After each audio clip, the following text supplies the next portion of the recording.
सोलापूर कृषी उत्पन्न बाजार समितीच्या चेअरमनपदी अपेक्षेप्रमाणे दिलीप माने यांनीच बाजी मारली आहे. उपसभापतीच्या खुर्चीवर आमदार सचिन कल्याण शेट्टी यांनी आपले समर्थक सुनील कळके यांना बसवले, तर सुरेश हसापुरे यांना मात्र 2 वर्षानंतर संधी मिळणार असल्याचे समजले.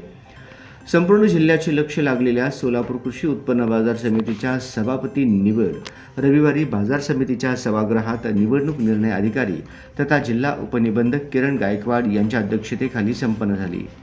सभापती पदासाठी केवळ दिलीप माने यांचा एकच अर्ज आल्याने त्यांच्या नावाची बिनविरोध घोषणा गायकवाड यांनी केली. उपसभापती पदासाठी सुनील कळके यांचे एकमेव नाव आले, त्यामुळे त्यांचीही बिनविरोध निवड करण्यात आली.